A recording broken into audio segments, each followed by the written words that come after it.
Hey everybody, Nairman here with a top 10 list and a mini response to RandomDCE's Soul Calibur 4 review where he talks about the absurdity of the Star Wars characters. I had originally asked to see if some people would do something like this, but I figured I'd just do one myself. This is a top 10 list about absurd characters that might actually make it into a Soul Calibur game, because I mean, if Star Wars can get in, who else honestly could? So let's start the list with number 10. Number 10, I'd have to say Ryu Hayabusa from the Ninja Gaiden series. I put him fairly low on the list because he's not that absurd, because I think he actually could make it into a game and still be plausible. Mostly because it's not overly clear what time period in general he's in, and he still uses a ton of weapons, which is the point of the Soul Calibur series. So even though he would be a bit absurd, I mean, he has ninjutsu, so that'll make him, I guess, technically overpowered, like Yoda. So he's absurd, but he could actually fit, so that's why I put him fairly low on the list. But number 10 coming in is Ryu Hayabusa. Coming in at number 9 is all DC characters. I put them on this list mostly because they're fighting Mortal Kombat, for God's sake, so if they can make that plausible, why couldn't it work on Soul Calibur? Although they're fairly absurd because of the lack of weapons, particularly on just about everyone's part except Batman, but I think it'd be kind of funny to see them, oh, magical time warp, everyone goes to the past to fight sword-wielding people in the Middle Ages. So I think that'd be kind of funny in itself. At number 8 is anyone from Nintendo, not Link. As we all know, Link in Soul Calibur 2 was a huge success, and because it was actually plausible, but anyone else from Nintendo I think would just be completely silly. It would not fit. Now I know some of you are going to be saying, but what about Fire Emblem? That's similar, it could work. Well, the thing is, no one outside of Nintendo knows what Fire Emblem is. Most people, when they play Smash Bros, are like, Marth? Who the fuck is Marth? Who's this guy named Ike? I mean, that's everyone's general opinion into Fire Emblem characters, and although the idea of Samus or Fox would be funny because they could use guns and just shoot everyone, anyone besides Link would be stupid and just wouldn't look right, even though I think Sigurd would be kind of cool with his lance and just impale people from halfway across the stage. Just be a Sigurd ripoff. Coming in at number 7 are any characters from Final Fantasy VII, mostly Cloud and Sephiroth.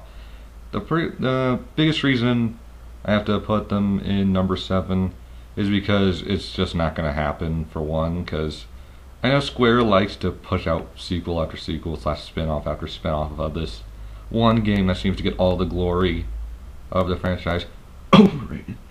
Let's see, Cloud has the Buster Sword, which is bigger than him in quite a few areas, so even though that would be funny to see him flying around like Advent Children with this huge sword killing everyone, it just wouldn't work.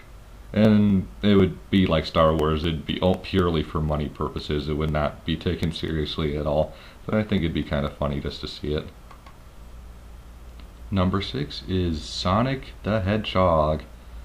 Now many of you are thinking, well, what the hell is Sonic going to do in this game? He doesn't wield weapons. Well, actually, there's a game called Sonic and the Black Knight coming out for Wii where he has a sword, so, I mean, hey, lightsabers worked, why not put a blue hedgehog that has a sword in it, you know? Number 5 is Freddy Krueger for no good reason. Sorry, I had to do the joke since this is a response to RandomDCE's video. But, I mean, if they're going to put Star Wars in it, I mean, why wouldn't... I mean, hell, Freddy Krueger makes more plausible sense than Star Wars. I mean, he haunts dreams, so who's to say that he couldn't go in the past and do it and wield his little finger knife thing, so... Again, Freddy Krueger, for no good reason. Number 4 has to be Future Trunks from Dragon Ball Z, because he wields a sword.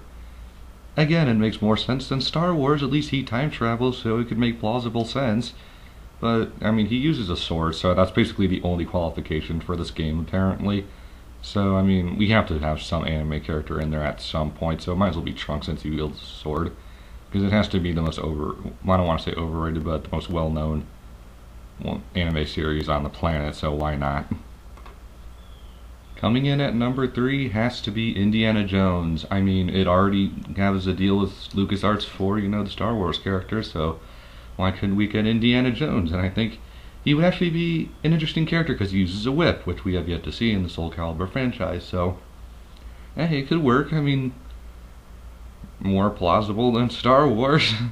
And probably be a lot more fun because you can use the whip. Long range spams for the win.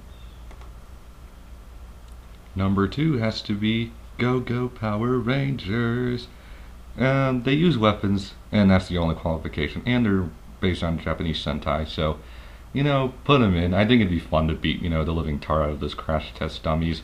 Even though I liked them as a kid, it'd be fun as hell to just, you know, take Nightmare and just swing this huge sword and just lop their heads off, or pretend to lop their heads off. I think that'd be pretty funny, and you could have, you know, one for every system. It could come out on like Red Ranger for Wii, Blue Ranger for PS3, and a whole bunch of all the other random nonsense that the Soul Calibur weapon system is known for. So I think it'd be kind of cool, or and funny to see them beat up. Coming in at number 1, most absurd character that might actually get in knowing Namco, would have to be the Teenage Mutant Ninja Turtles. I mean, face it, they could work. They use a whole bunch of weapons. They've been in fighting games. So why wouldn't they work? I mean, even though it'd be probably never happen, it'd be funny as hell to see. It's like, here we have giant, you know, dude with axe fighting little girl with, you know, sword and rapier thing, and then all of a sudden Leonardo jumps out into this double katana and starts slicing people up. And that'd be kind of funny. And so, since it's completely implausible and would look really, really stupid, that's why they come in at number 1 for most absurd character to put in Soul Calibur 5, but might actually stand a chance. So I hope you all enjoyed this.